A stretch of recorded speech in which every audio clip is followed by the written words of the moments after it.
The April 29th episode of Morning Coffee and Chat, brought to you by coffee, the elixir of the gods. Man, I hope you guys all had a good weekend. I got so anxious to come in here and see you guys, I forgot to mute this thing. Oh man. I hope everybody's doing well this morning. I hope you all had a good weekend.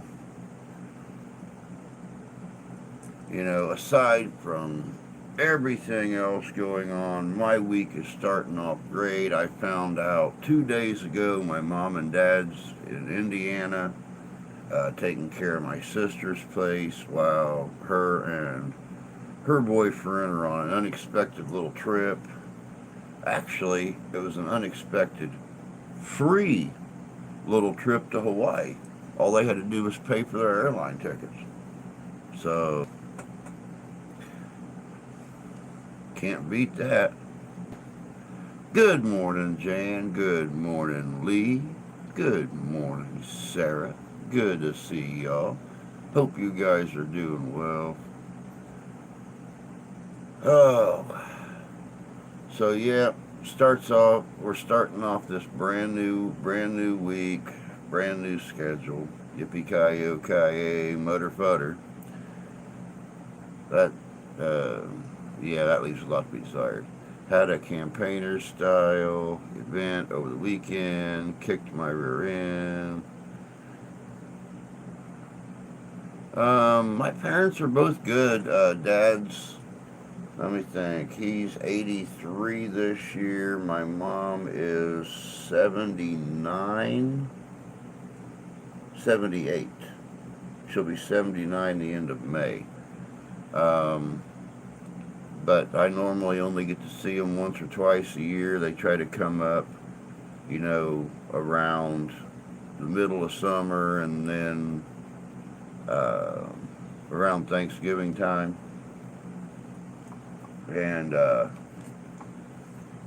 my sister and them had a chance to go to Hawaii. All they had to do was pay for their plane tickets. They're staying with an officer in the Navy who is getting ready to ship out. Has no clue where he's going or when he's going. He wanted his mom and dad there, and they invited my sister to come along with her boyfriend. And they're staying in his place right on the ocean. So they asked mom and dad to come up and watch the dogs and take care of the house and stuff. And, I got to get back to it. All right, Lee. You take care, bud, and we'll catch you later.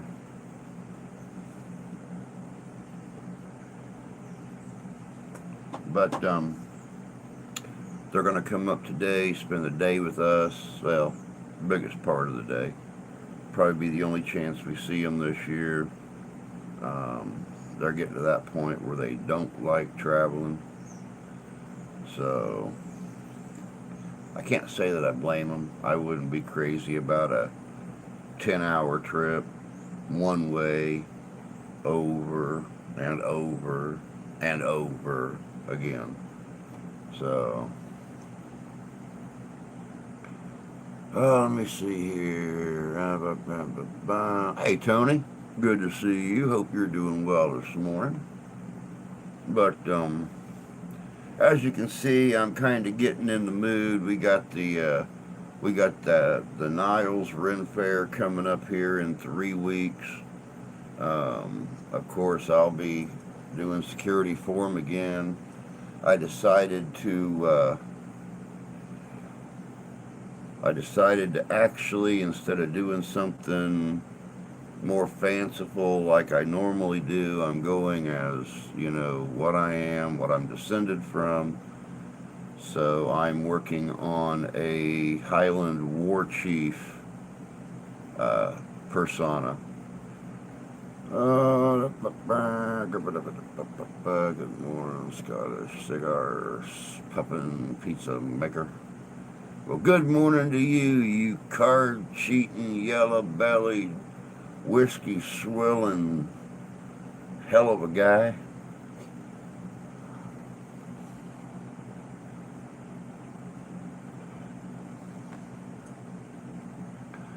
I drove 800 miles last week.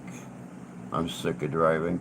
Yeah, I mean, you could imagine, they're older than you are, Tony. So you could imagine what it's like for them, you know, driving from almost Chattanooga all the way up to north of central Indiana.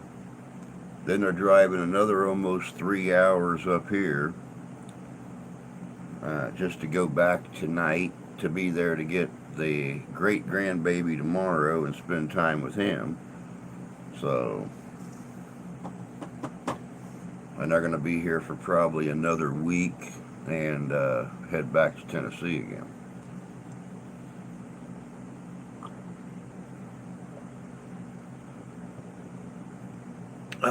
Morning, Ty. Good to see you, buddy. Hope you're doing good this morning. Hope Miss Brenna enjoyed her 2 days off work. I'm sure she did enjoy her 2 days off work. Oh, man.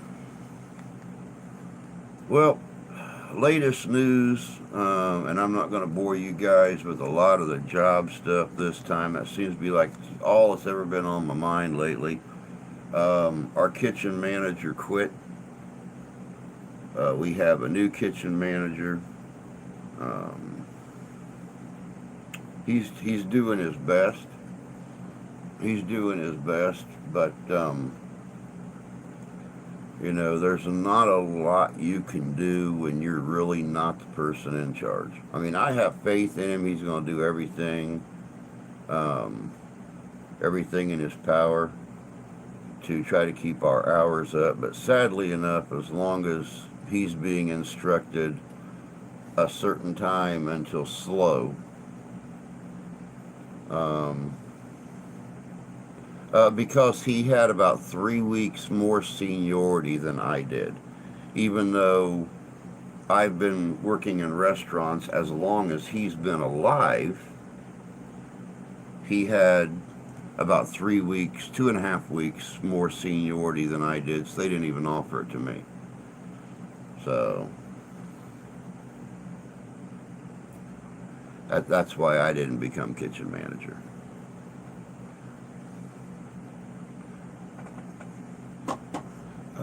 My youngest went into the hospital for kidney stone issues. I took the missus to watch the babies. Then I went to bring her home from the hospital. Ouch. Then back again to see a play the eldest granddaughter was in. My God, man. Back and forth and back and forth and back and forth. Hey, Rusty. Good to see you, bud.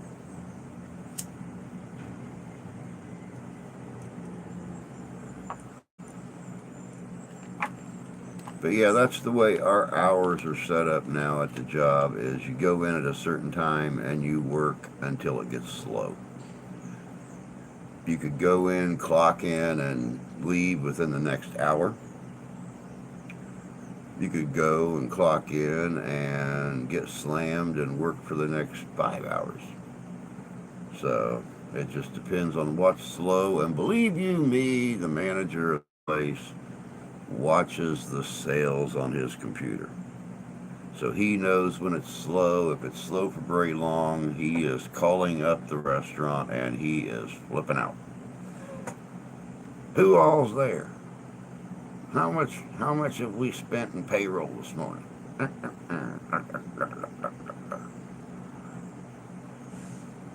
Grandparents' Day for number 2 granddaughter. She's getting ready for work now. Morning, Chris. Good to see you. Hope you had a good weekend. You're having a good morning so far. Yes, it's a 260-mile trip each time. Jesus criminy.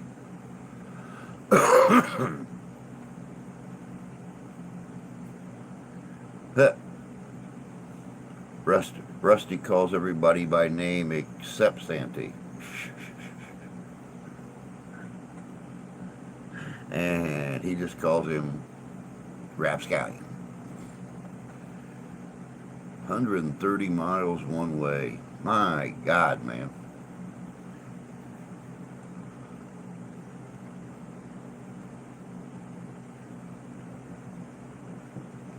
Ugh. I'm going to say something. I know. Hey, Justin. Good to see you, bud. I'm going to say something, and I never thought I'd ever say this, and I may regret saying it afterwards, but I think I drank too much coffee yesterday. I mean, is that humanly possible? Can you drink too much coffee? Because I was I was so sick yesterday, all day long, after I quit drinking this coffee. My stomach was upset. I was running to the bathroom like crazy. Have to get to work. Just wanted to stop and say hello. Have a blessed day. You too, Amy. You too. Have a great day. I hope your work day goes well and smooth and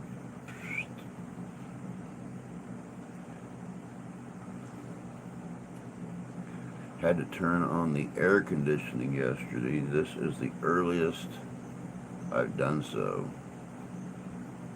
Wow. It didn't get that bad. It got almost 80 here yesterday for the second day in a row. Um, but I will tell you, and this messed us up last night. We don't know what was going on. We don't know what was outside. Something was outside that got our cats. You know, we have Ralphie, we have Georgie, and then we have little Harriet Tubman that just had the kittens. And they've always got along, no issues, no nothing. They play, they wrestle, they curl up and sleep together, nothing. We were watching TV last night before the wife went to work. All of a sudden, we start hearing the most horrific screaming we've ever heard. I mean, this was a straight up New York City alley cat fight.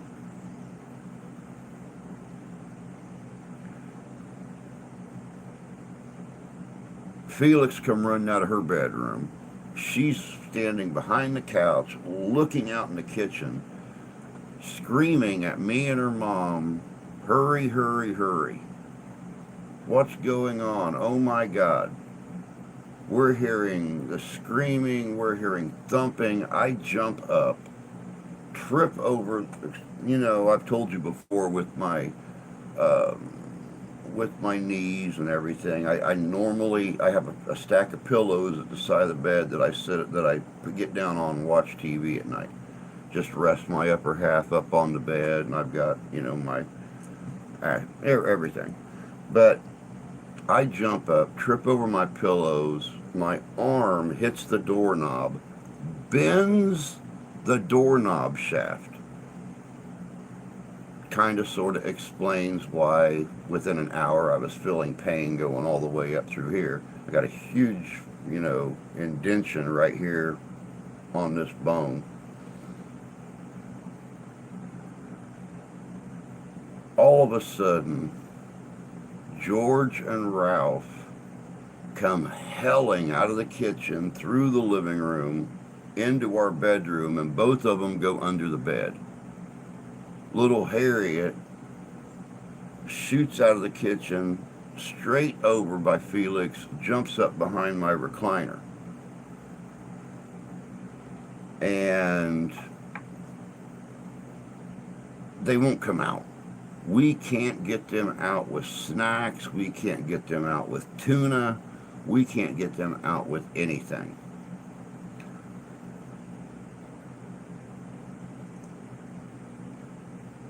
Within about 2 hours, the wife has left for work by that time.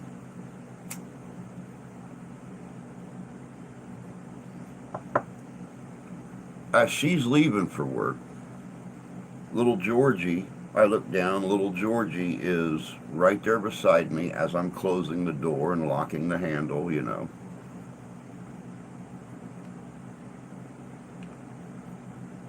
I turn around, Ralph is working his way out into the kitchen to finish eating their soft food. George gets within 3 foot of him. All of a sudden, he hisses, starts that whole thing at her. She goes in the living room. He chases after her. Well, she stopped just inside the door and to the right. So he goes in, makes this loop, shoots right back out, runs over behind my recliner, and stays there. He will not come out for nothing. Now you got to understand, Ralph is 16 pounds. He is half of a Black Panther. He is 16 pounds. She is like 7. Now, the funny thing about this, when they finally came out about an hour later, they are looking out the window side by side, and they're watching things moving in the dark. Within 10 minutes, they're around at the front windows, watching things in the dark. All of a sudden, boom, they're gone, they're hiding again. No more fighting between them. No more fighting between them. But we noticed this morning a huge hole in our screen. We have one of those little metal gate things that covers the screen. At the edge of it, on about that much exposed screen, the screen is completely obliterated and pushed in. So we have no clue what scared those cats to the point where they were fighting with each other and just so nerved up that they couldn't stand to be, they wouldn't come out for us, they wouldn't come out for their favorite treats, nothing. See, that's what I thought too, Tony. That's what I thought was a coyote. But we've never had a coyote in this village. I mean, we know they're out around the rural area, we've seen them. But we've never had one in this town, which is very, very weird because we've had deer walking down Main Street. We've had deer right down here just 3 blocks north of me in the parking lot of the store. But there's never been a reported coyote in town. We have raccoons here all the time. The raccoons eat with them, with our outside kitties out here on the porch. Raccoons, possums, they'll come right up there and stick their nose in the bowl while the kitties are eating. So,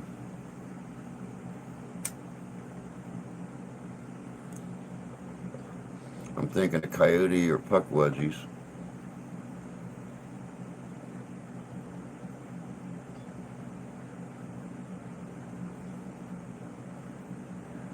Yeah, I'm hoping it's the first one too. We don't want no little sinister frickin' jokers floating around our property and stuff. Yeah, I could probably agree with you on that too, Tony. That there have probably been coyotes in this town, just not seen. But yeah, deer is nothing around here. It's all privately owned land or state-owned land right here around town. So nobody's hunting the deer here. So it seems like all the deer from the surrounding country have moved within a half a mile of town. Because we have a lot of sparse woods in this area. And I don't like the shadow that this is casting on my face, so we're going to take it off for right now. You guys are just going to have to deal with me without the Tamersham. But yeah, we have deer in town all the time. Hell, we've left her mom's house, which is not a half a mile away from her mom's apartment, pulled out of the apartments on the main road, which is what's called Pokagon Highway. And we've had to stop inside the city limits for the deer coming from around the lake and walking through the church parking lot and crossing the road over to the factory and then the woods behind it. We had to stop for almost 20 minutes one time. There must have been 30 deer in that herd. So, step out at the crack of dawn here and you hear so many coyotes, it's unnerving. I bet. Hey John, good to see you. But they seem fine this morning. They're all loving. They all want attention. They're all cuddly. They're loving on each other again. So whatever was out there last night was scaring the bejesus out of them.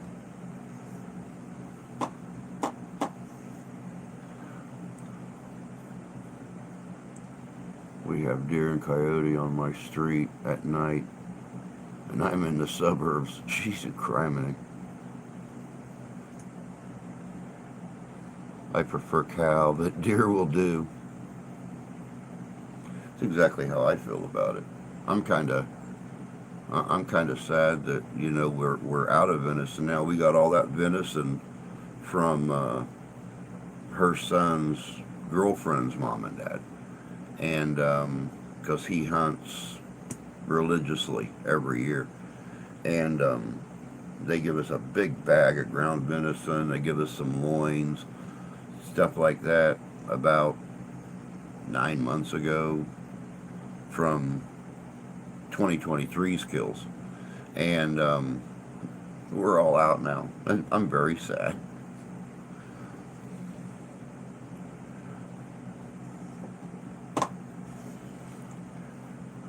We've had black bear and raccoons and possums. I feed the raccoons on my back porch. They're so cute, but it's funny how a lot of people do feed the raccoons and stuff, but you come to find that possums are actually more docile than raccoons are. And it's really funny that, I was just watching a video the other day. A guy was sitting on his porch, and a possum come walking right up his steps onto his porch to get into his cat's food.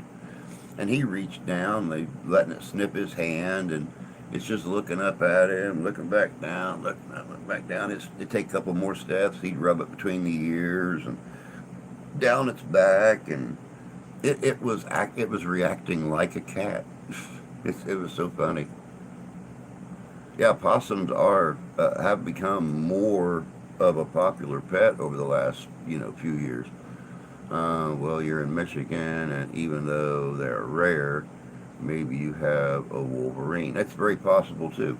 I know we got groundhogs. We have them right here under our bloody shed. First animal I ever ran over was a possum. I still feel bad about that. Second was a groundhog. They don't look both ways. They don't look both ways.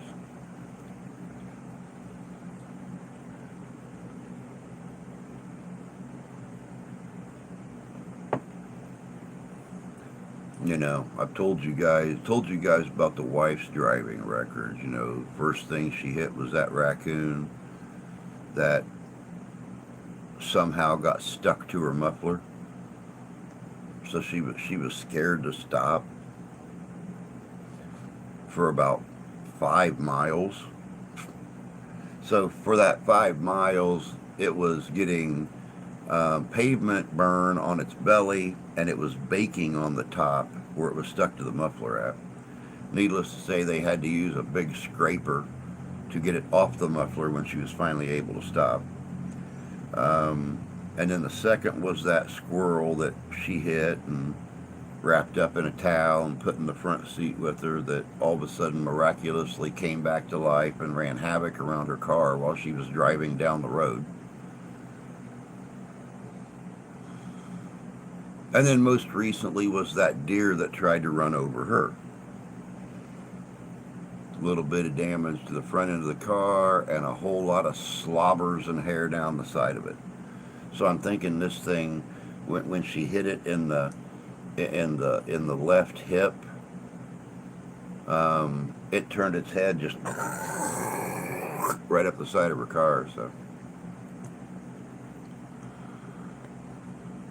I'm back. Had to get coffee. Prairie dogs make great pets too. You can litter box train them, and they're friendly.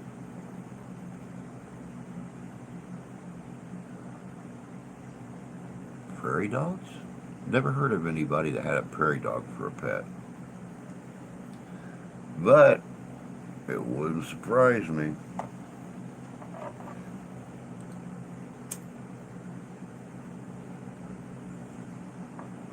So like I said, I want a marmot or a baby bear. The only problem with baby bears is they grow up. And they go from a cute little, 15-pound bundle of love to a 600-pound, oh, look, that sleeping child looks delectable right there. I think I'm going to go eat it. So, they're less aggressive than the brown ones. Baby bears turn into big bears. Yeah, could you imagine walking that through the park on a harness? Good morning, me. Good to see you. Hope you're doing well this morning.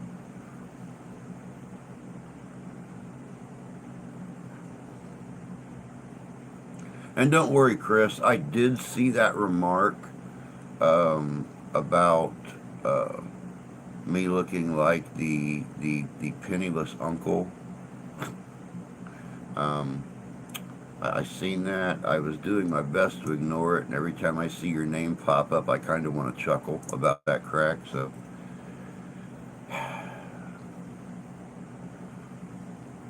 just want to keep it for about a week. You won't. You're too much like me.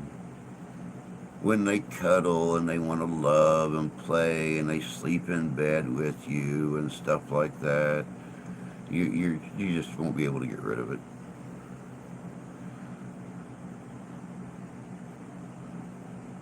Even baby bears have claws and teeth.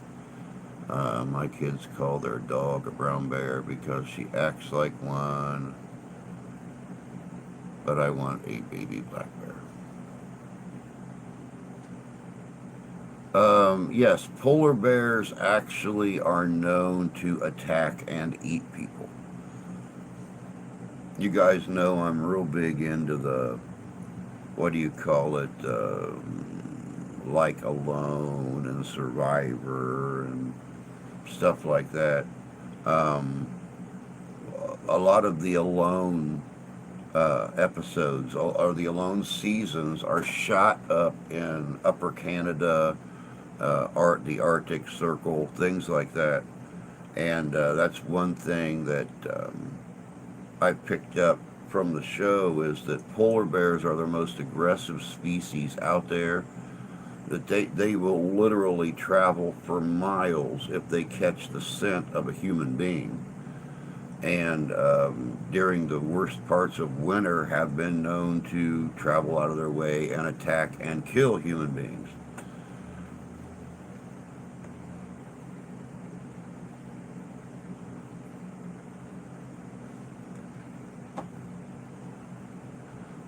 There's a guy on YouTube that has a pet prairie dog, and she's one of the most popular stars on here. Name is Puppy.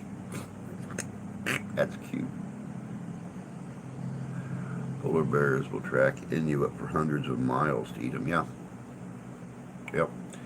The nose, and this is a little fact I didn't know, but a polar bear's nose is so sensitive it can smell a seal swimming under 3 foot of ice.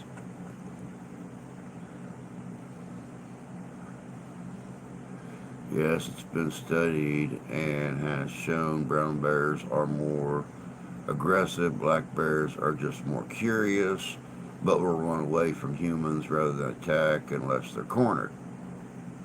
Um, and that point was so important that for him to make, he made it twice.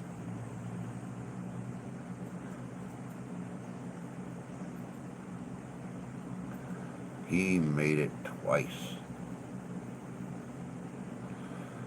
But I'm really looking anxious for today.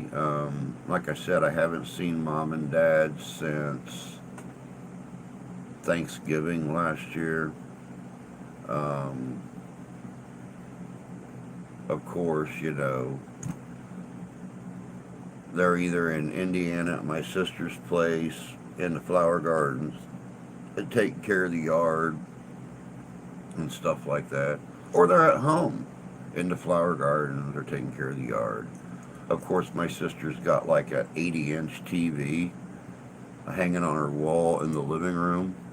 So that's pretty much where my dad has been since they got here, with golf, baseball, NASCAR.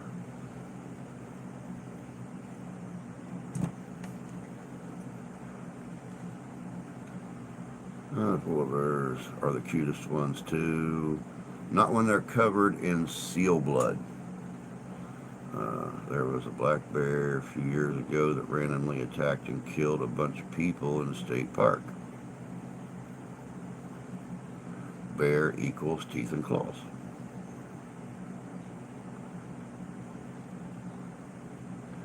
Oh yeah, blacks, depending upon the food situation, blacks can get very, very aggressive very, very quickly. Um,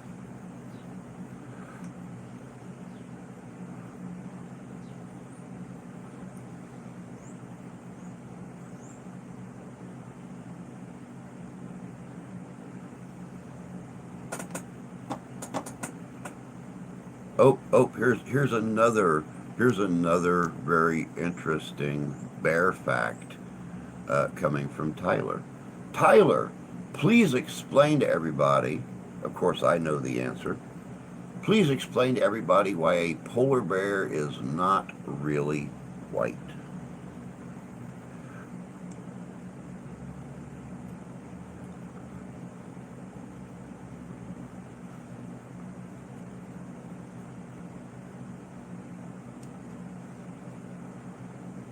Polar bears are not really white, or the black bear just wants to walk past you and hike its leg. Yeah, you guys know about that, don't you? You, Jay, Ashley, you know all about those bears just not paying attention to you on the trail, don't you?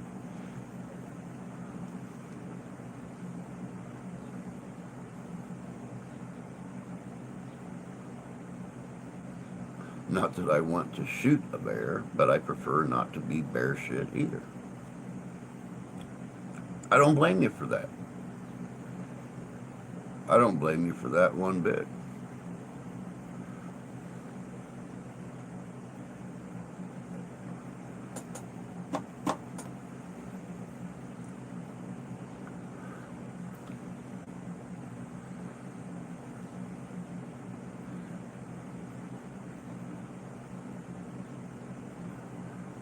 It was so funny. But not, it was so funny, but not for Ashley. I could imagine. I could imagine walking through the trails in Appalachia. She's out there ahead of y'all, and all of a sudden, here comes a black bear right on the trail in front of her.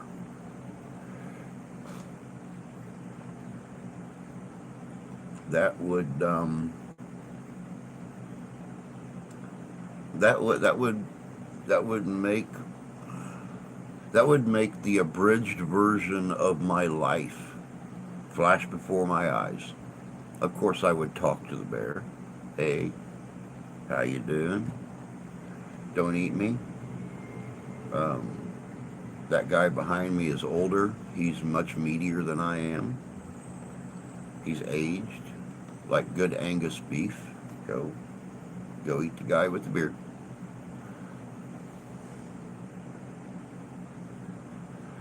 Morning, brother. Wanted to say hi. Left work at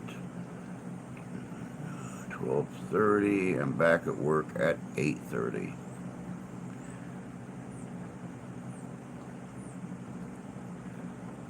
Steph left too early. She she called me at 3:30 this morning and freaked me out because and then she threw my whole internal chronometer off. So I run out there somehow because she don't have a key to the deadbolt. We have a key to the actual handle, so I locked the handle at night. Somehow last night the handle or the deadbolt got locked too.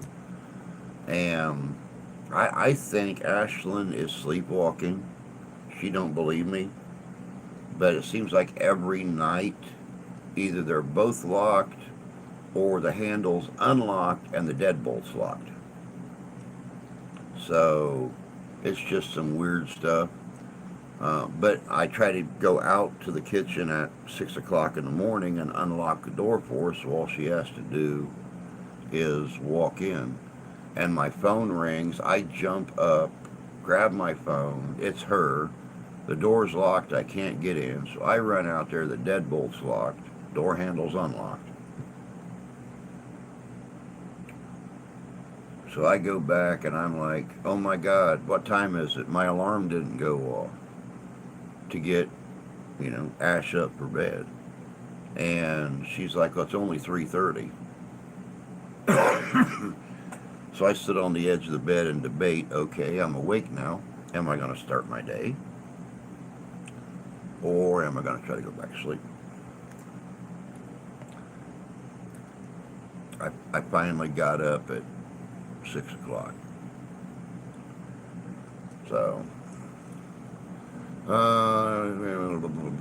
yeah, well, that was her first mistake. She was warned. What's the story on this house for Wednesday? There's not a lot of story to this house. They've only lived in this house for about 2.5 years. They used to live out southeast of town, out towards Jones. And there was an old story with some of the locals out there that there was a woman that died in the house that used to be on that property. And, everybody thought that she was into you used to think she was into some evil stuff, even though people would come to her to get poultices and cures and things like that. She was like an old granny witch. And supposedly people would, drive by, they'd get a hold of Jeff, they'd ask him, who's the old lady standing on the front porch? Who's the old lady out walking in the yard? Stuff like that. And there was like little gags. Okay, doing the spinny thing there for a second. But it seems like either there's activity individualized in this house or whatever was out there followed them. Things come up missing. They see and hear things.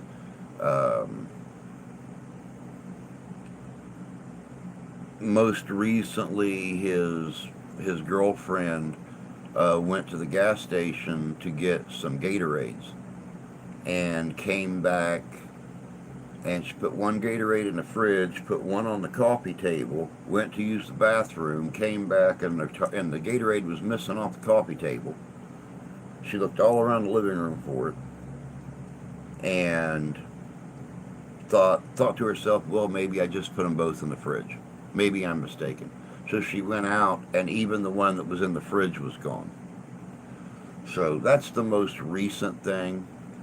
Apparently, the spirit was dehydrated to drink 2 Gatorades. But anyway, being on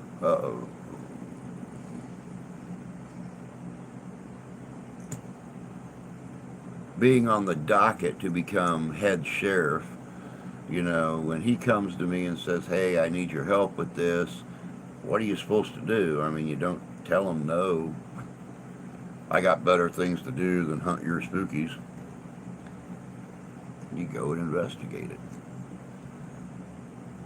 So that's pretty much all I know about the property as of right now. When we go to investigate the house, I'll do like a pre-interview thing, and we'll see how it comes out. I have a feeling, I mean, you get a very eerie feeling walking up to the house. I've never been in it, but I've been up on the porch with him talking, and you get kind of a something weird kind of feeling being on that porch. It's almost like when you walk off the main sidewalk and start walking up towards the house, you feel like you're being watched. So let's just leave it with that.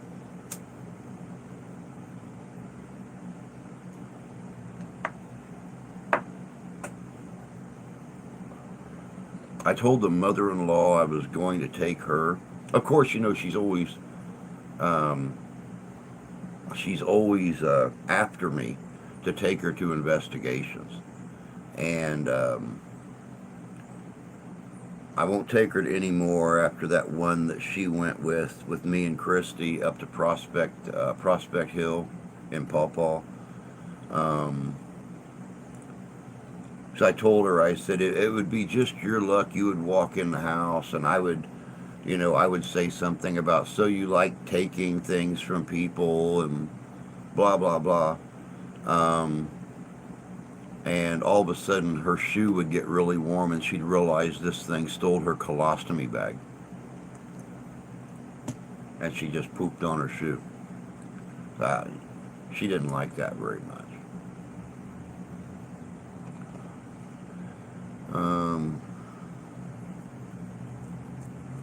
I'll bring Sage with me.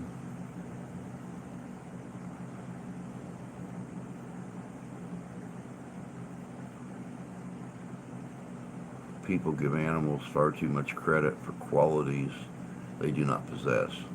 Animals live on instinct to survive and perpetuate. I can almost kind of sort of agree with that, but animals feel excitement, animals feel pain, animals feel loss, they have emotions, they have feelings, the same as people do. Of course, due to their instincts and stuff, they don't demonstrate those emotions like we do. I mean, in a sense they do. Animals will mourn. They'll go off on their own somewhere and mourn. When we had to bury the kitten the other day, Ralph has spent a lot of time loving on those kittens. And when we buried the kitten the other day, for quite a few hours after we put her in her little box and buried her, Ralph didn't want any attention. He didn't want touched. He just wanted to sit in the chair and stare down at the remaining 4 kittens. So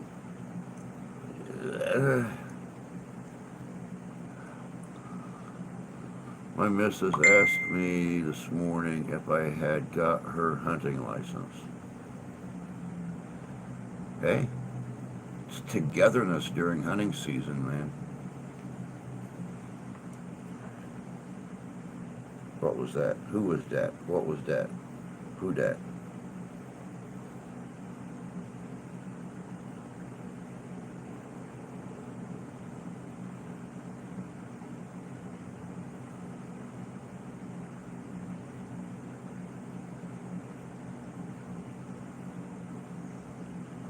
Yay, 90% chance of rain today, and my parents are going to be here. That's just great.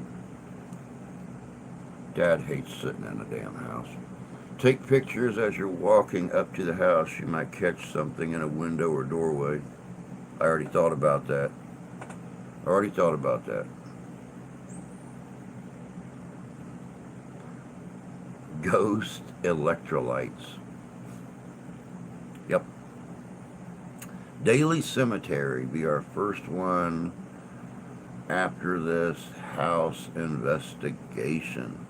You talking Daily, where we found the sharpshooters at out here west of town, out here on Daily Road.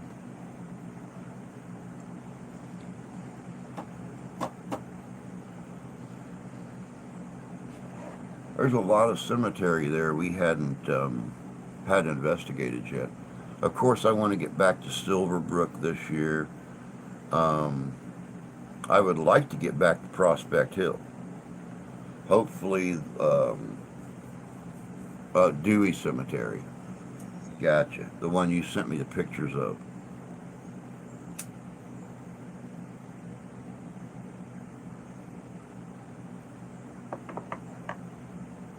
Since you hadn't been to Prospect Hill yet, I think that would be a really good one to do.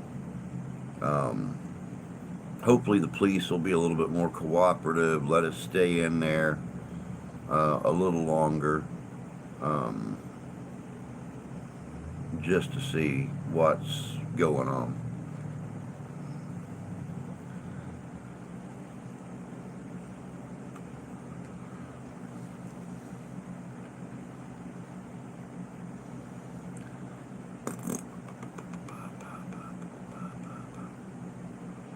Oh, goodness gracious sakes. Views are going up and down this morning. We've had as many as we've had as many as 12 in here. We're down to 4 right now.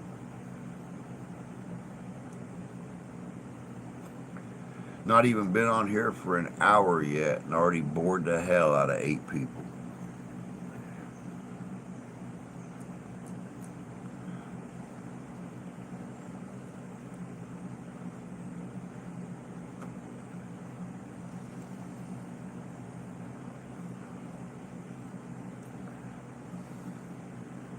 If I saw or heard a ghost, I would flee and cry.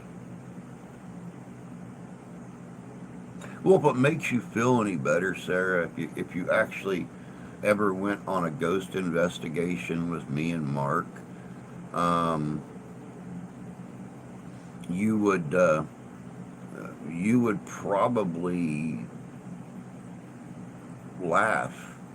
It would probably be more like laugh and tinkle than flee and cry, because it's usually Mark that gets the feelings, the eerie feelings and stuff like that, and it's me that opens myself up for the more physical thing. So yeah, I don't think you have anything to worry about. I'm putting in final grades. I'm half paying attention.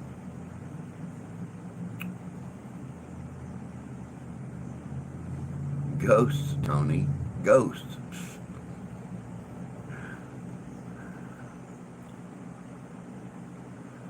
Gotta get back to work. See you Wednesday. Tony's coming also. Can't wait. Miss that little feller. Tell him I said hi if you see him today.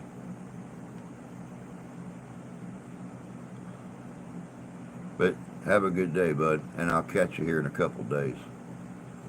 Um, my internet's running slower than molasses, but I'm still here. I was wondering about that because there's been a couple times I've said something and it's been like 5 minutes later that you made a comment about it. So, yeah, I was wondering about that.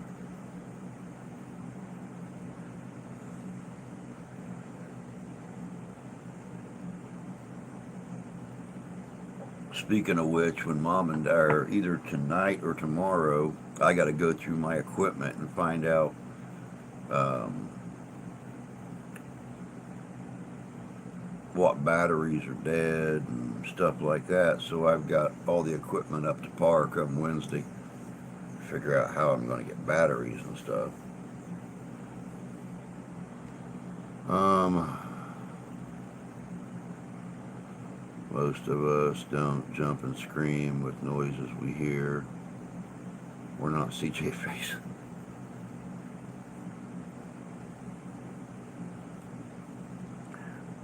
No, we're not. Hey Tyler, any of those tornadoes close to you? I couldn't believe um, the tornadic activity out of this storm that we're still kind of getting here. Through Iowa and Nebraska. Clear down into Texas. I've been watching a lot of the storm chasers, and it's really surprised me the tornadic activity and the size of some of the tornadoes that this storm has been producing. There's been some big ones. I just watched a video yesterday, and they were talking about this thing damn near leveling us up a huge chunk of a small town, but the vortices was so tight that a dude was standing at his picture window in the living room filming the tornado as it went through the field right across the road, and it's blowing like those wooden cedar jungle gyms and stuff across his front yard, and he's filming it, and his windows are not even vibrating. The vortices and the pressure was so tightly combined in this big thing that yeah, he stood right there at his window and filmed it. I mean, he could have easily become, sliced beef, but they went past me, but I didn't get any damage, just lots of rain, some wind, flooded my basement. Sarah has a couple YouTube channels. I've known him a couple of years. Great guy, just a little bit crazy. When younger, I used to take girls out to local cemeteries to party. That doesn't surprise me. Nothing like Strawberry Hill, Tombstone, to warm a girl up to the idea of closeness.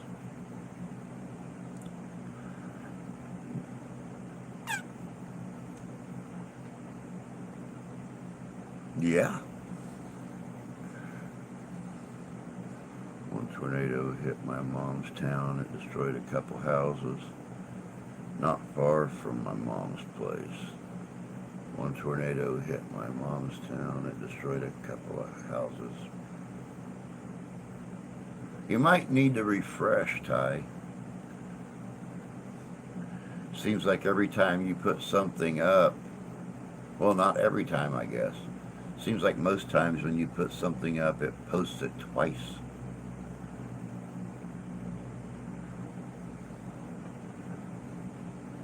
Or 3 times.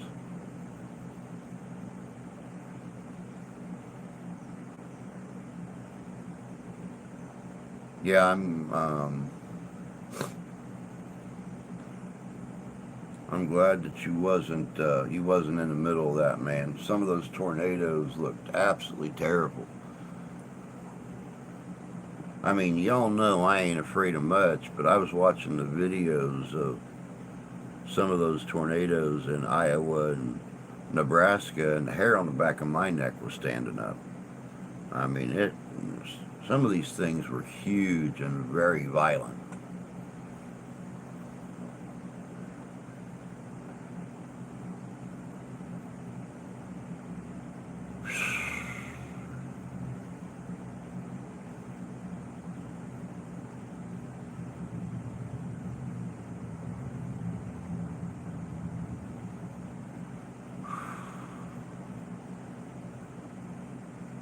Man, here it comes again. What the heck is up with this coffee?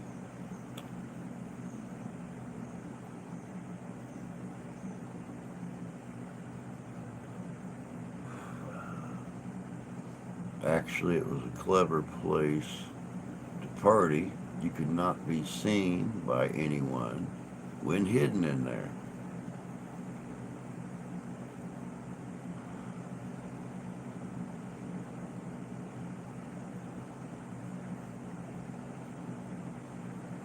Weather Service has predicted a tornadic spring and summer. Yep, they have it that. Two tornadoes were supposed to hit me head on, but never made it. My family in Iowa took videos up the wazoo. Wow. Mark has actually suggested that we go out and storm chase, and um, I'm thinking since his car only weighs about 72 pounds, that probably won't be a good idea. I mean, don't get me wrong. I'm not completely opposed to the idea. We had a lot of tornadoes when I was in Texas, and living up north part of Texas around Wichita Falls, right across the Red River from Oklahoma. I seen I seen lots of funnel clouds and small tornadoes and stuff like that. I'm not opposed to it, but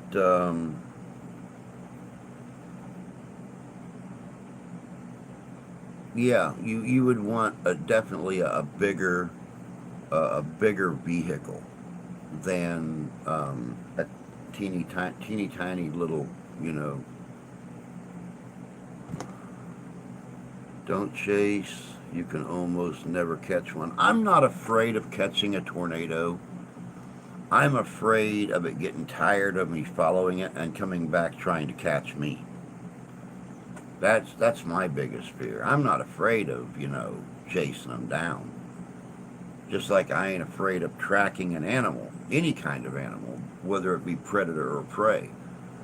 But I'm afraid of it deciding it's tired of me following it and turning back around to chase me. You need an entire rig set up to do some storm chasing. It's my internet. See, guys, I made the remark about, I made the remark to him 5 minutes ago about um, things coming up on screen in the chat 2 and 3 times and stuff like that, and he's just now responding to it.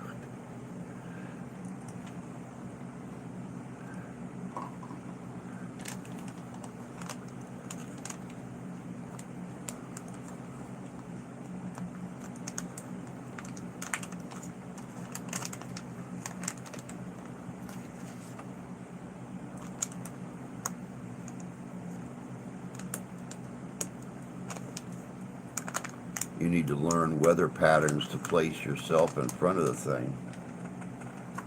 I don't want to be in front of it.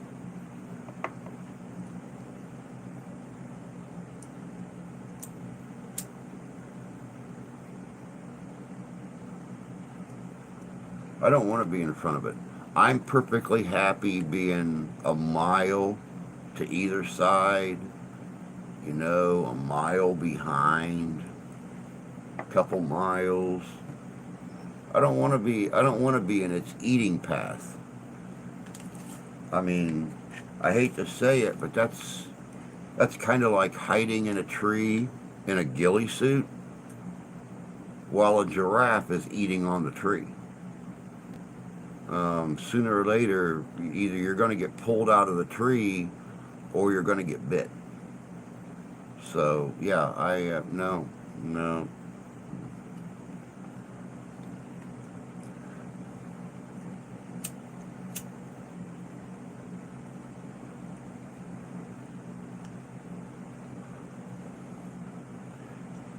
Either that or being out on the Serengeti dressed as a gazelle during the time when the lions are hunting. You don't want to be that slow, aged, or sick gazelle they put their eyes on.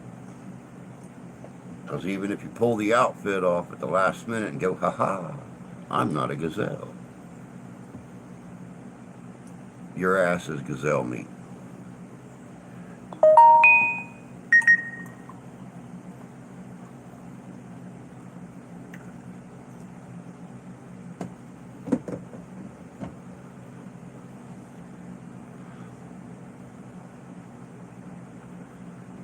I never professionally chased. I used to love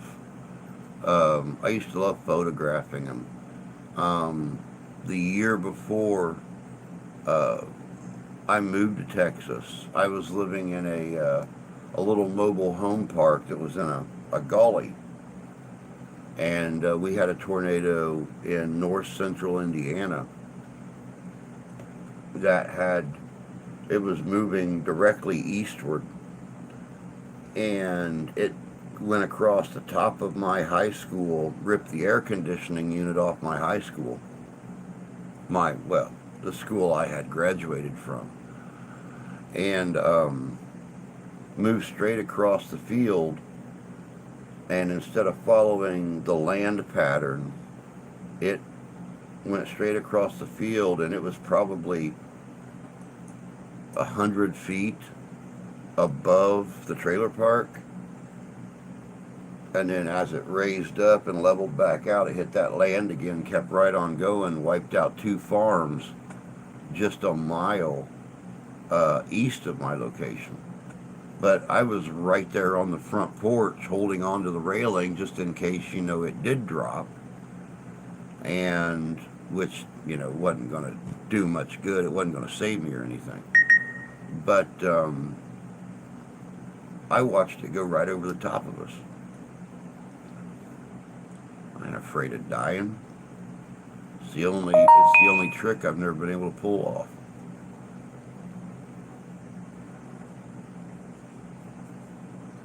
I just re-upped my storm spotter certification last year.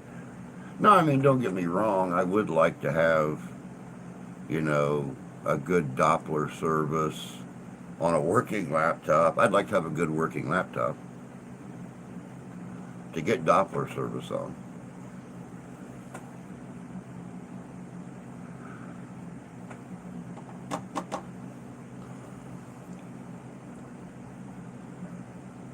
Yep, me and you, Tony. Been there, done that, bought a t-shirt, gave it away at a garage sale, etc., etc.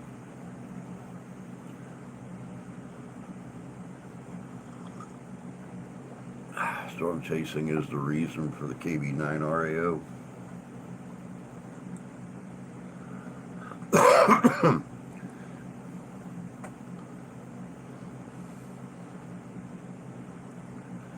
Oh, goodness gracious sakes. 9:05.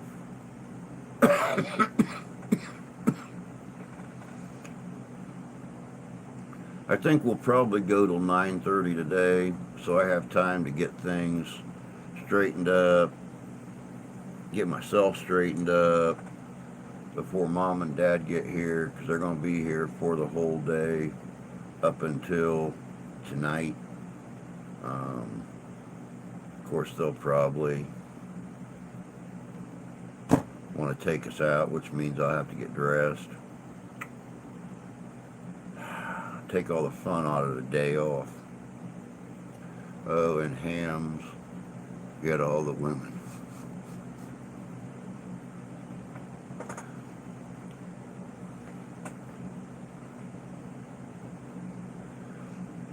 Well, going into a bar on the road and saying, yeah, I'm a storm chaser. I get as close to tornadoes as I can, so I make good money doing what I do. That is not the way to pick up a woman in a bar.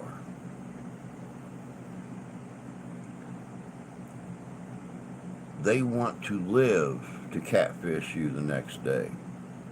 They do not want to go out chasing tornadoes. Those ham operators that sit at home and don't do anything super exciting or life risking. Yep.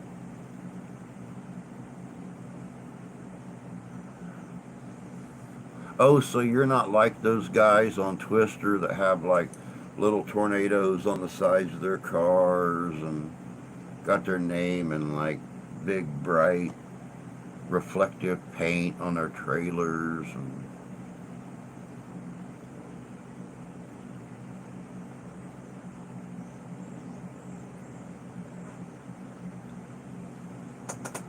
most people aren't interested unless it's Helen Hunt from Twister.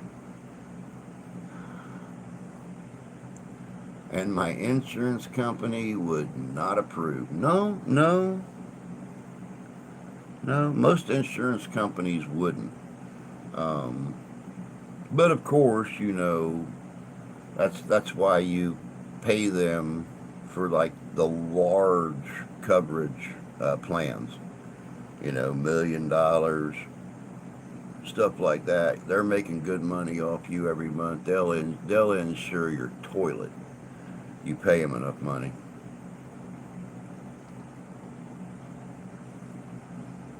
Hell, they'll insure your shooting range for blind kids if you pay them enough money every month.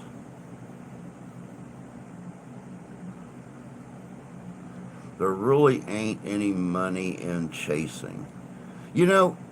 I've heard that, but then I've seen interviews with big time storm chasers, and they talk about if they can get that one sweet video or that series of really good still shots, there's some money in it. Yeah, back in the day, yeah, you could get $1,000 for a 30-second clip. Yeah.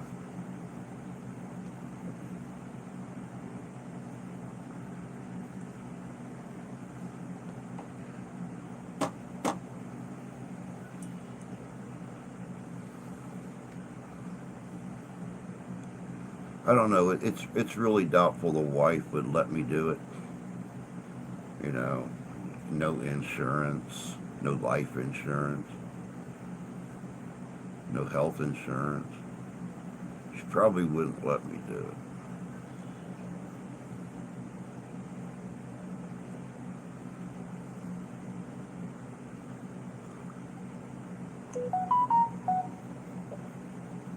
Normally you won't make enough to pay for the car windows you lose, which is why several of these guys that you watch on YouTube have got stone chips, cracks, things like that in their windshield because they haven't made enough money. Now, if you're a really good chaser and you have a YouTube channel that's got 300,000-400,000 subscribers, the money you're making per month off your videos, yeah, that helps out a lot.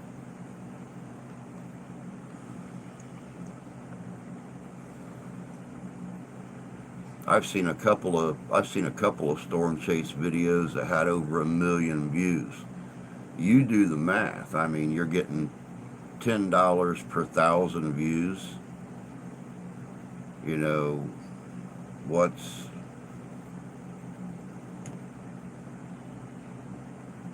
so what you're going to get $1,000 off 1 million views, $10,000, something like that.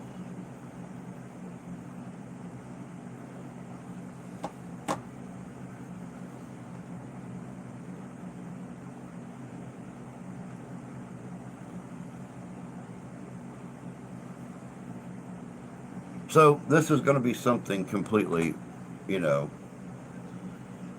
an offshoot that you would not normally, not normally hear me go down. But has anybody been watching the newest season of Ghost Adventures House Calls?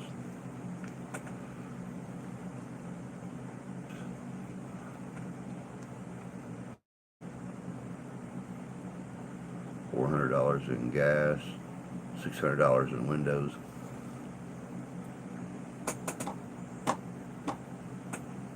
Safe light repair, safe light replace. Yes, there is a new season. I think they've done 2 or 3 investigations. We've been watching them. I'm not exactly the biggest supporter because of how some of the investigations are with them, but I still watch them for entertainment purposes.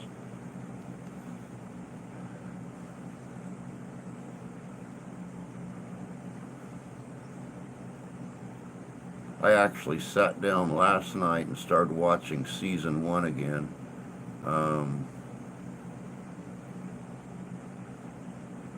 First season was pretty good. That is why I quit traveling to storm systems to chase. Oh yeah. Yeah, it can be expensive, that's for sure. I'll wait and watch radar. So that's how I am. Whenever I get the alert on my phone that I have a weather advisory for this area, I'll either pull it up on here, so I've got the big screen to watch the Doppler movement, or I'll pull up the local Doppler on my phone and actually shrink it down to the region, since I've got my location blue dotted on there, and I can follow the potential path of the storms. And then when I do see something that's in a purple or a dark red, that's got any kind of a rotation or a hook to it, then I'll zoom in on that and see what it's doing.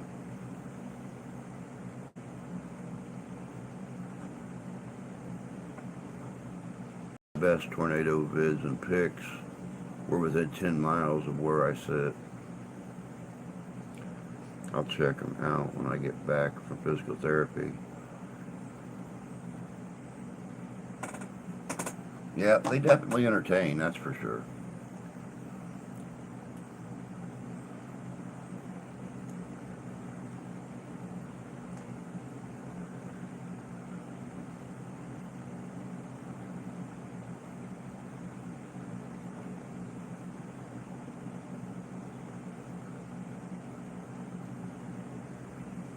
Oh, goodness. Man, I am so anxious for today. I sit and I think about my mom and dad all the time, as old as they're getting, and knowing that, there are so fewer days ahead than there are behind. And I almost have regrets not moving back to Tennessee. And, I know it's going to be emotionally very hard when something does happen to them. And because, we've got it worked out where my sister gets the bank account and Steph and I get the house. And, it's going to be very hard going down there and seeing everything that they have compiled, all of our family's history, all over that house. It's going to be, yeah, it's going to be.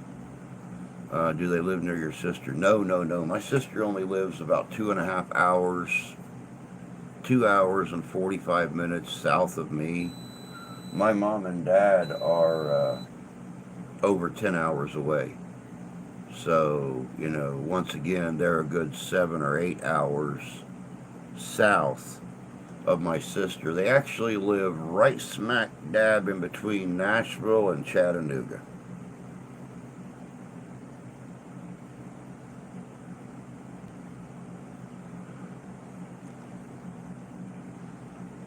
Yeah, I try to enjoy them as much as I can. Um, I try to enjoy them as much as I can, but being so far away and us never being able to afford to go down there, my wife and my daughter have only seen the mountains once in their life, and um, they've never been to North Carolina. They've never been to Eastern Tennessee. So, I would love to be able to afford to take them down there. Um,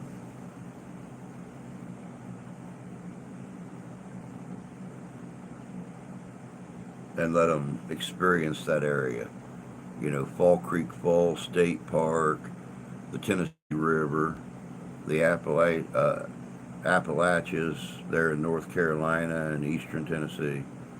Um, what route do you take that it makes it 10 hours? They come up about 101 all the way up into Kentucky, across the Ohio River, down by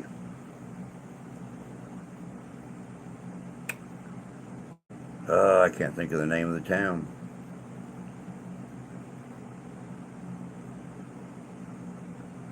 But they wind up coming onto I-70 about 25 miles east of Indianapolis, and then take 70 onto 465 around Indy and north on 31 to get up to my sister's. And we'd love to go down and see them at my sister's house, but once again, finances. It takes a third of my paycheck to not even fill her car up to get her back and forth to work until my next paycheck. So,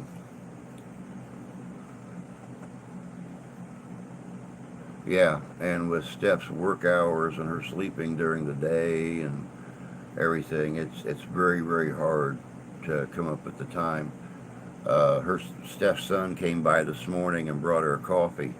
Didn't even realize his mom was still in bed. He figured she'd be up getting ready for mom and dad's visit, but she wasn't. I was just in there right before the live stream started. She's passed back out again. TV going, glasses still on, laying on her back snoring.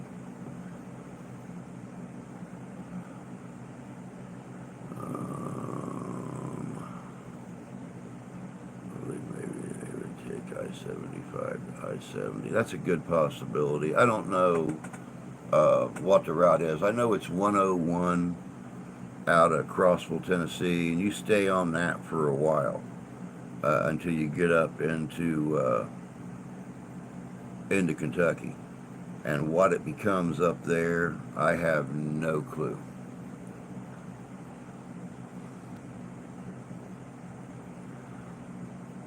I know that I know where they come across the Ohio River into Indiana. There's a military testing range or something down there. But they come the road, when they cross the bridge, the road comes right into an old Civil War era downtown. They hang a left, go down about 2 miles, and right there's the testing range on the northwest side of the intersection. They hang a right and go straight up to I-70, and then take it up to 465 and then 31 north till they get to Tipton, Indiana, and then hang a right, and that takes them to where my sister lives in Elwood, Indiana.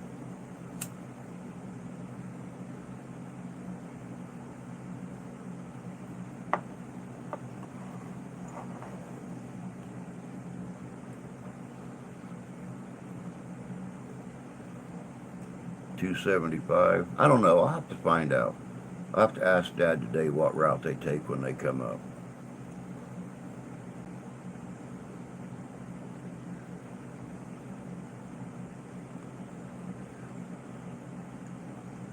But yeah, it's a little over.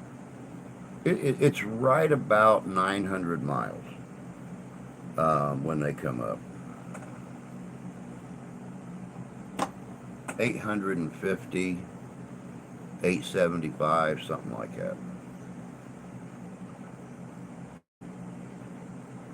Now up here, it's a little close. It's a little over 900 miles for them. If they left their house and came up here, it'd be a little over 900 miles.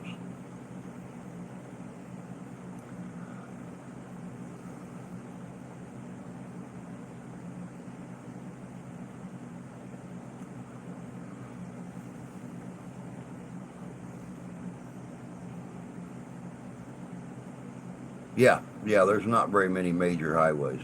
Lantana Road, which is 101, heading out of Crossville, Tennessee.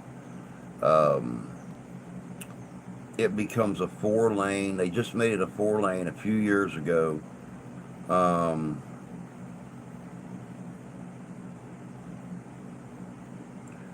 Probably 6, 7 years ago, they made it a 4 lane.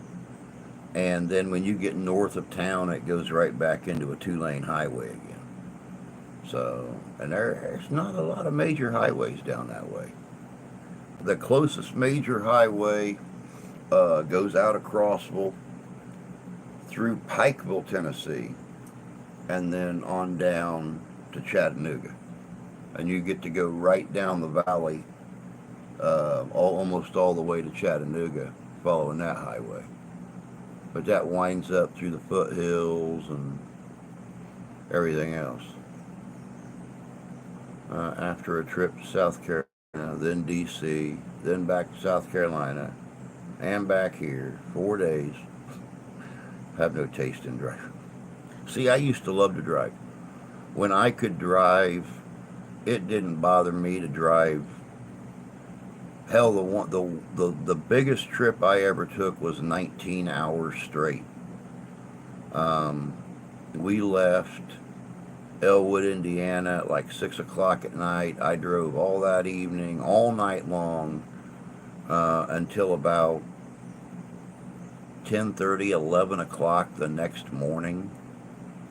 Um, yeah, right about when we drove from Elwood, Indiana, straight through to Tampa, Florida. You know, my buddy was sitting in the co-pilot seat, and he said, "When you get tired, pull over, wake me up, and I'll drive." Nope. He slept most of the way in the car. I drove it.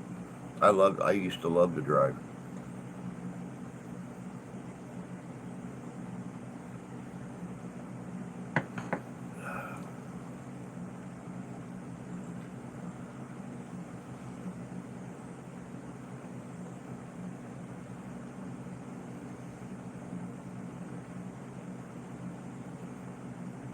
I used to love driving. Then they started letting people get driver's licenses out of gumball machines.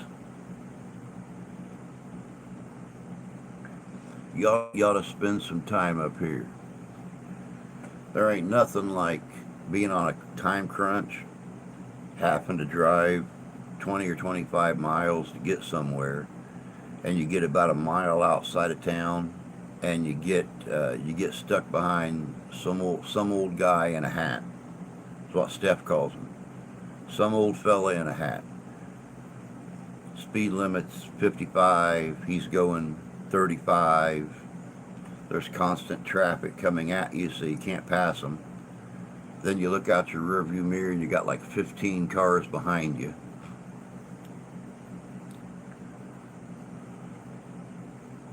Nope.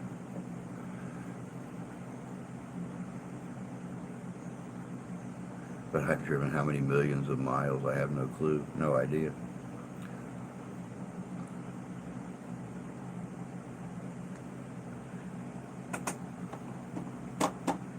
Yep, or you get behind that old woman who's got two or three of her friends in the car with her, and she's driving like this, trying to look out between the dashboard and the top hoop of the steering wheel. She'll speed up, slow down, speed up, slow down.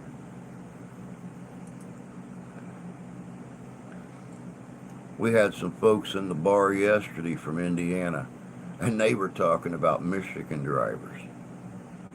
It's like, have you been down to central Indiana and tried to go around I-465 around Indianapolis where the speed limit is 65 miles an hour, and you get around people that are going 40 because they're afraid of driving that fast, afraid of traffic weaving in and out, so they just scoot along.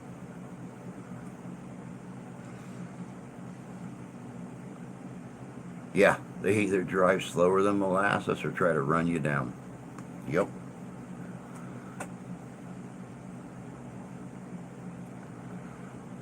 That's it.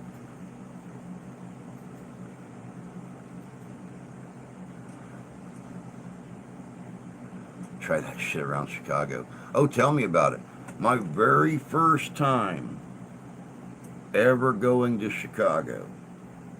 We come out of Merrillville, Indiana. We hit an on-ramp onto the interstate going on to Chicago.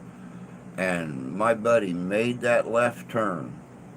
And all of a sudden, he's doing 90 mile an hour.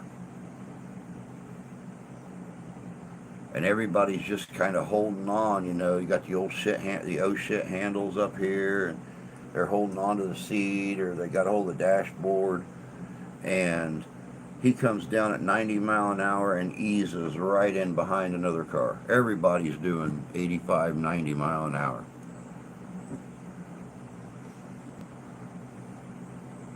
They would make NASCAR proud. Oh yeah, tell me about it. Those types of drivers that slow on the highway should take back roads.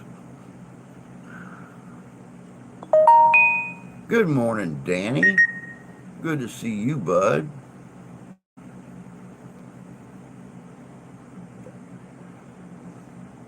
That's Jay when I'm driving, holding the handle.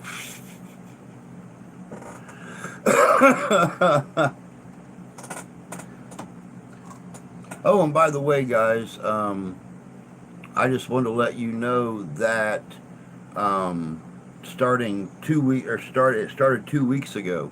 Our Thursday night podcast that Danny and I do together for Unrestricted Paranormal is now on the Clark Kent, the one he's talking on right now. It's now on that YouTube page.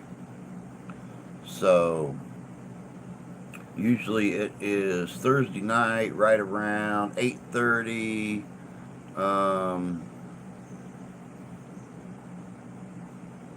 8:45.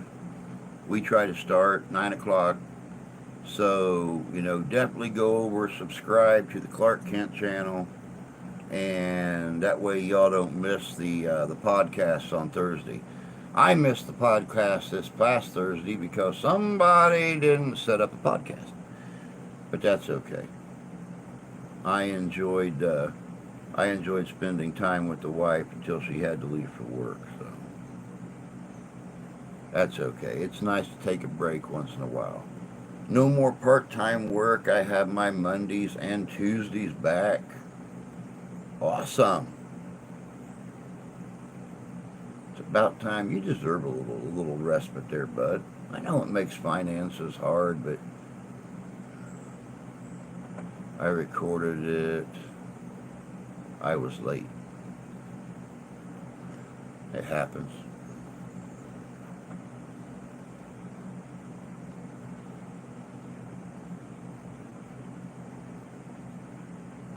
Wake up and pay attention, Sarah.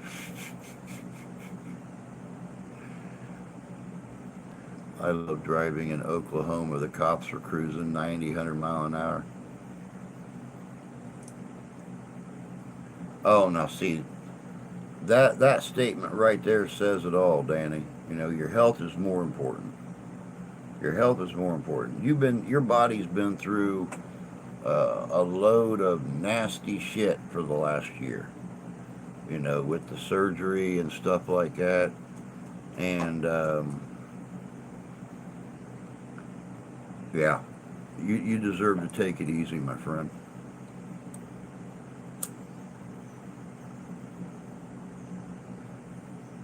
Spend spend some time doing the things you want to do, the things you enjoy doing. Life is too short to work all the time. I can't be back. I have a quick Zoom meeting.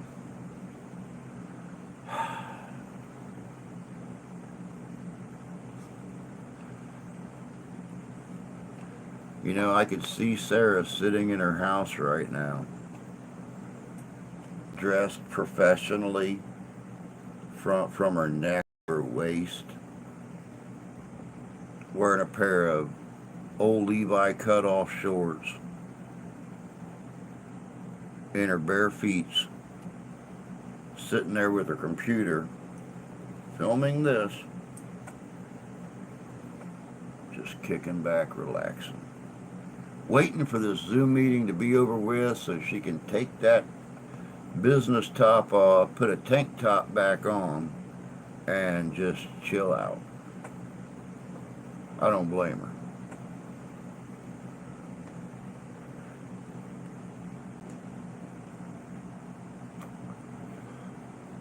Oh, you're welcome, Danny. I know how hard it's been for you, bud. I just want you to take care of yourself and be healthy. I'd like to keep you around for, several more years. My life will get awful lonely without you around. Bass fishing, grandkids, camping, paranormal. Oh, yeah, definitely so. Probably flannel PJs. Yep.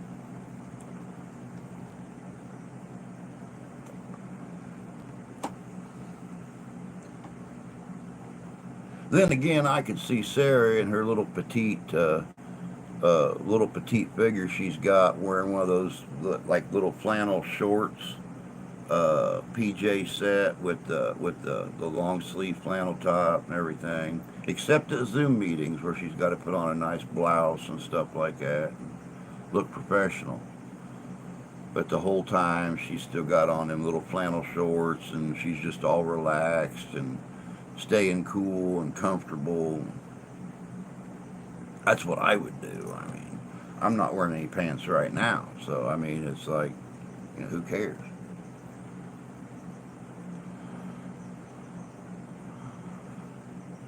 Woohoo, I got about a week to go. My new Jumpstart pack gets put in. Am I working today? No, I am not working today. I just found out Saturday my mom and dad are in Indiana. My sister and her boyfriend had a chance to go to Hawaii for free. Well, like they had to pay for their plane ticket, but other than that, they're staying with their friends in Hawaii at their son's place, who was an officer in the Navy. He graduated top of his class from the Naval Academy. He's actually had dinner at the White House and stuff like that. Met the president. I don't know which one. Not an important one, obviously.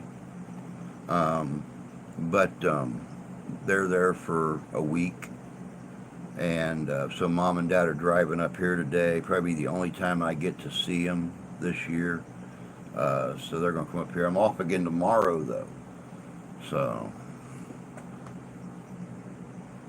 a lot of off time. A lot of off time at my job.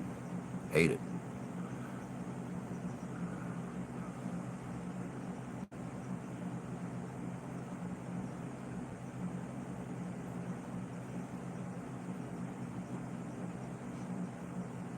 Been keeping an eye out too, Tony, for the package. Hopefully you've not sent it. because it hasn't got here.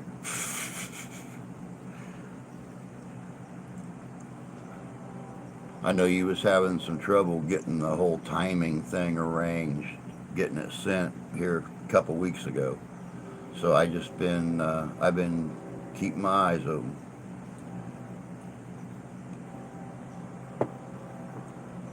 Kind of dancing on that old perv edge, are we? Oh, I know, I know. I just know that you said you were trying to do it at a certain time, but you didn't make it that day. So I've just been, been watching.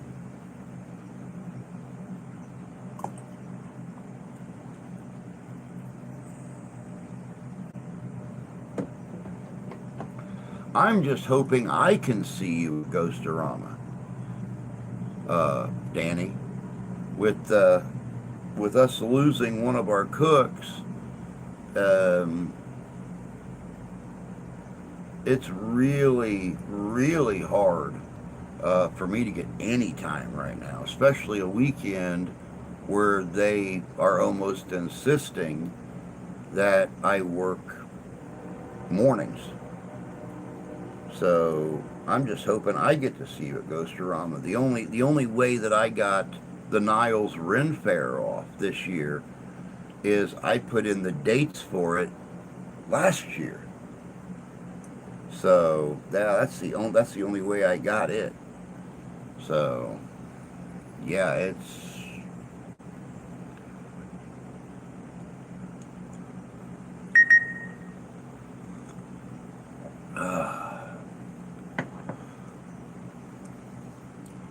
I only go to town every so often. And I've been busy as hell lately. You stay busy, man. That's one thing I admire about you is you stay busy. If you're not doing the necessities around the house and stuff, you're taking care of the vehicles, or you're taking care of your radio stuff. So yeah, definitely, that's one thing I admire about you. Plus, you're active in your kids' lives, your grandkids' lives, and I know that'll take the energy out of you right there. We had the granddaughter over last night, Steph's son, and brought little Hero over last night, and just chasing her through the house and playing with her and stuff. It's like, my God, I forgot what that was like over the last 32 years. How much energy they have when they're a year and a half old. And it's like, wow.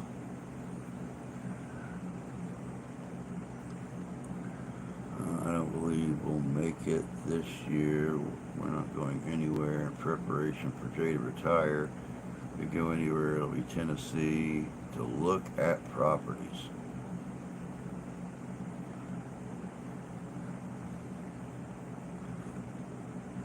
Well, now I hate to play the memory guy here, because we all know how shitty mine is. But you did say something a couple weeks ago, Jan, about possibly making it up here for a weekend visit this year.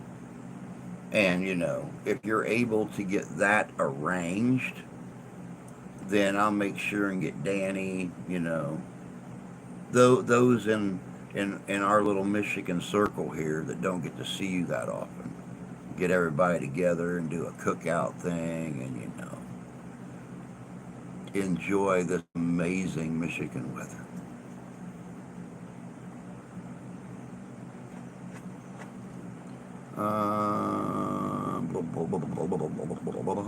Them toddlers is tough. I don't know where all the energy comes from. She's running around here last night eating an egg roll, and I walked out in the kitchen, and she's like, so I picked her up. I was bouncing her around. She's giggling, eating her egg roll, and I stood her up on the counter, Steph was getting ready to start cooking dinner, and Steph turns around and there she is at eye level with her, just laughing at her and stuff. Got an egg roll hanging out of her mouth.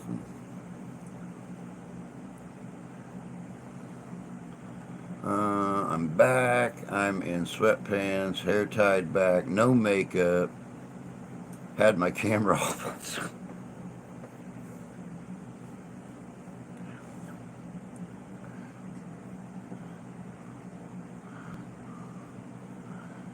Oh yeah, go investigate. Definitely so. Definitely so. That's one thing we absolutely need to do is is all of us get together and go on a non-ghostorama investigation somewhere where we've not got 50 or 60 people following us around, and it's only 4 or 5 of us going off somewhere and doing something. Definitely be fun. Definitely be fun. Yes, Drew, I remember. We will try to make a weekend to see you. We'll check Jay's vacation schedule and see what we can do. Would love to see you again. We'd love to see you too. Between you guys not being able to come up like you would normally would, and Alan's health over in England, him being out of touch. Um,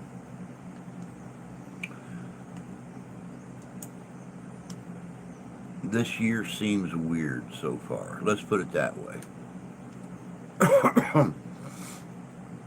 One egg roll equals 32,000 steps and a toddler. Yep. And she had an egg roll and some pizza rolls, and she rolled all over this place. Then she had one of her little muffins, one of her little Debbie blueberry muffins, which she absolutely loves. Muffin had a muffin, and she was, oh yeah, she was, her dad got ready to leave last night. She's like, no. Then he chased her all over the backyard out here before he was finally able to catch her and put her in her car seat to go back home. No, no, and she'd run to Grandma, and she'd be sticking her hands up, and Grandma would say, you got to go, bye-bye, you got to go home. And then she'd run to me, which I picked her up. I'd keep her if we could. If they'd let us, I'd keep her. Put me in my grave nice and early, but from exhaustion, but I'd keep her.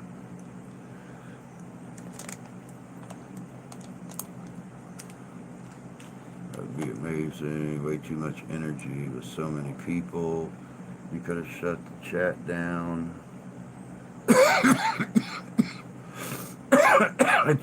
You ruined it.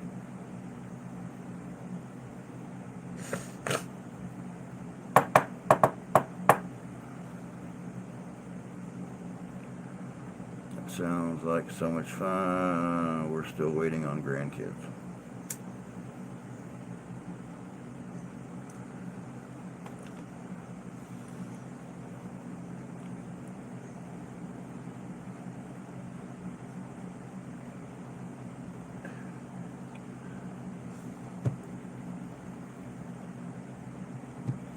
Just about killed me.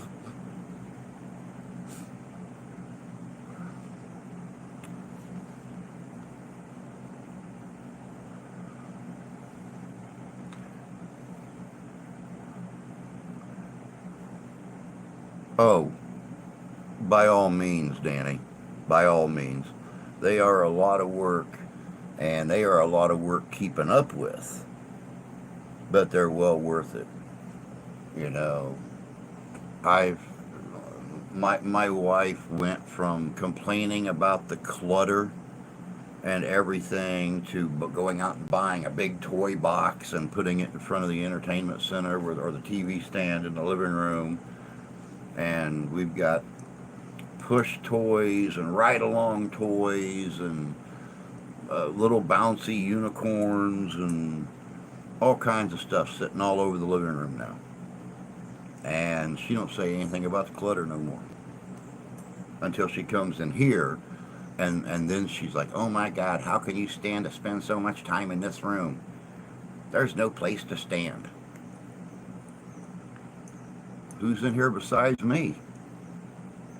I don't do any in-studio interviews. Got just enough room here for my chair."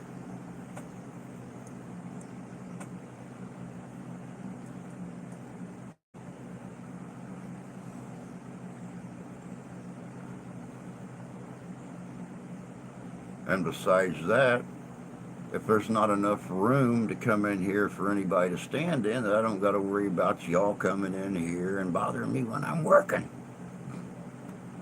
My philosophy with my children and my grandchildren: just raise good human beings. That's all we need to do. Yep, you are right about that. Raise them up to be the best they can be, and when they become adults, you just hope and pray that they remember all those teachings. I took care of two grandkids for a year when my daughter was overseas about 10 years ago. It was not a problem for me. No, I bet you were fun watching you chase them little stinkers through the house. I bet you were. I bet you were shits and giggles, bud.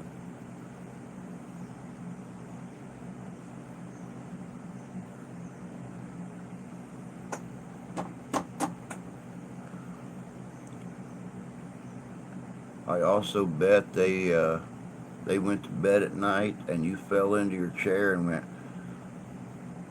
"Wow," just like I do now.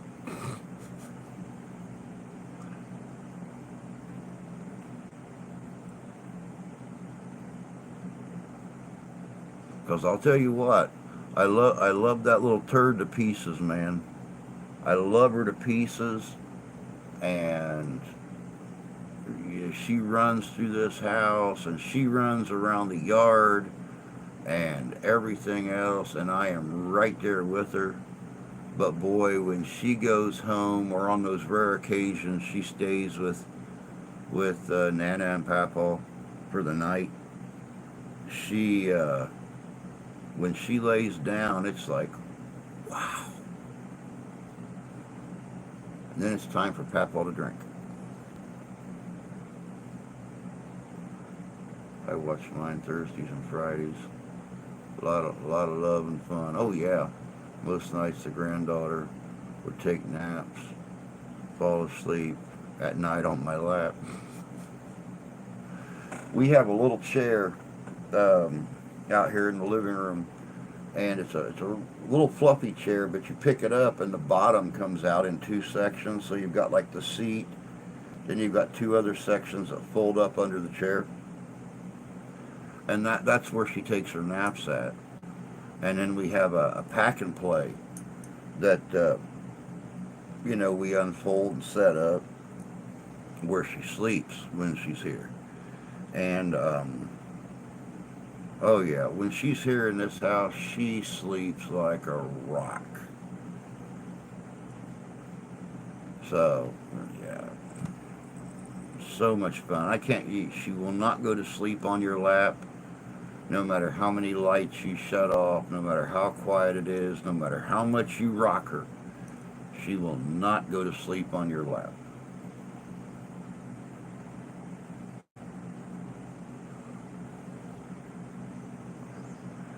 I really wish she would, because, well,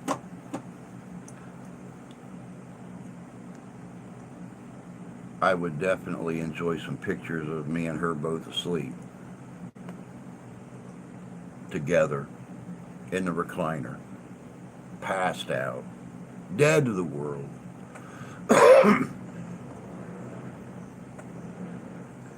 Papa's boys, Papa's girls. Yep. Spoil them rotten to a point. That's what we try to do. That's what we try to do. Of course, we get all the flack from the son about we don't want her to have a lot of salt. We don't want her to have a lot of sugar. You know. And when she's here, she's munching on Cheetah chips. She's having crackers. She's eating candy. Papa's giving her cookies.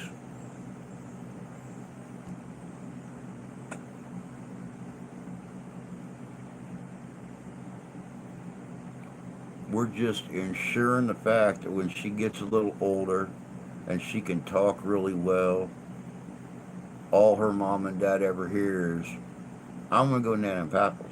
I'm going to go to Nana and Papa's. I want to spend the weekend at Nana and Papa's.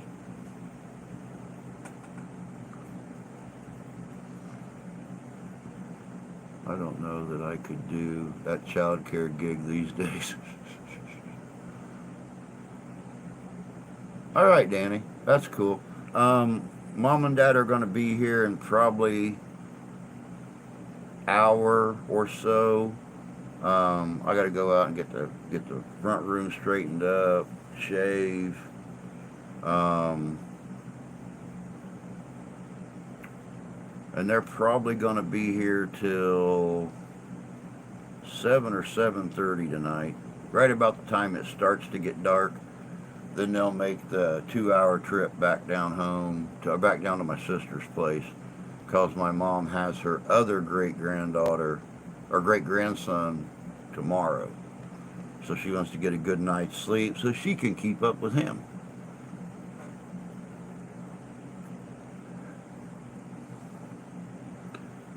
Danny straight treats.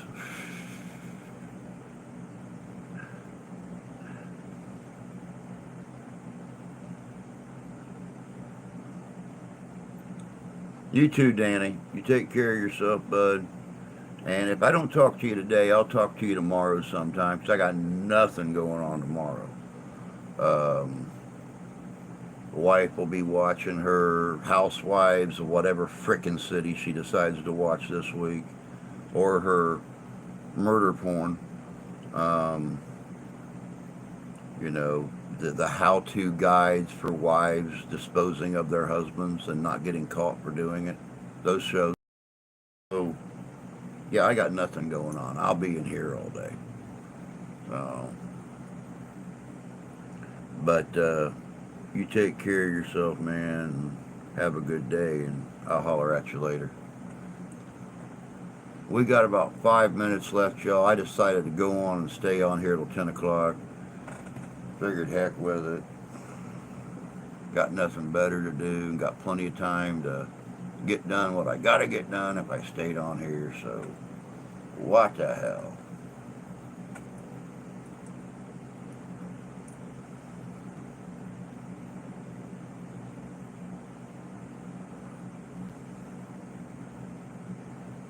Yeah, 8:55 your time, 9:55 mine.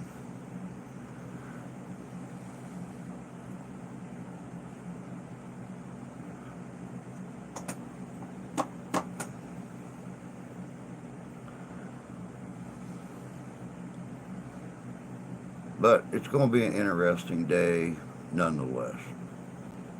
So I need a little ha-ha in my life, with everything else going on, worrying about this and that and something else. But that's me. I'm a worrier. What am I supposed to do?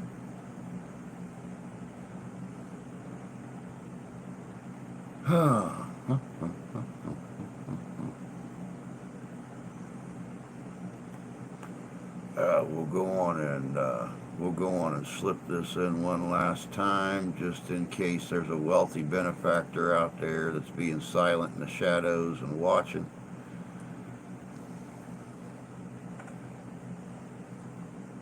I've still not given up on the pizza place, by the way. The building is still for sale. Um,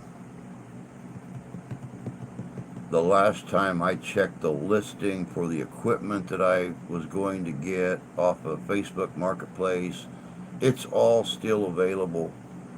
Um, the only thing that stopped us is the guy that was going to buy the building and become partners with me. um, backed out of the deal. He couldn't get the other building and the lot that he wanted to turn into a parking lot to do our shows and stuff in.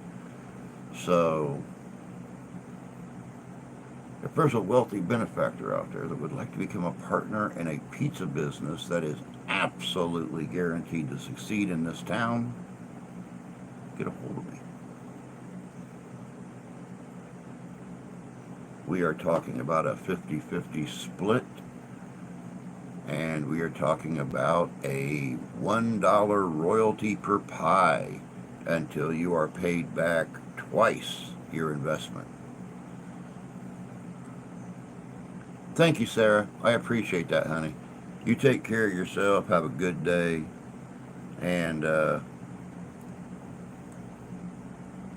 enjoy your sweatpants, no makeup, relaxation day.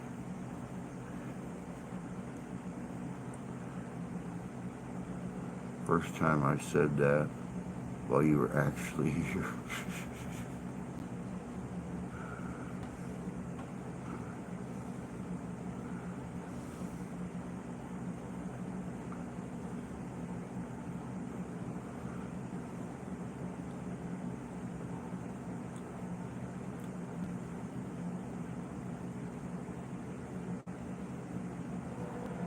Oh, goodness gracious. It's getting real close to that time, y'all. We got about a minute left. Everybody have a good day. Jan, take care of yourself at physical therapy, dear. Don't push yourself too hard.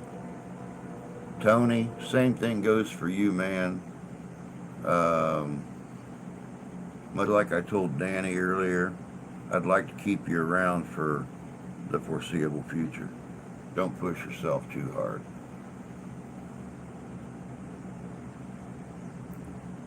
But you guys all have a great day. Don't take any wooden nickels.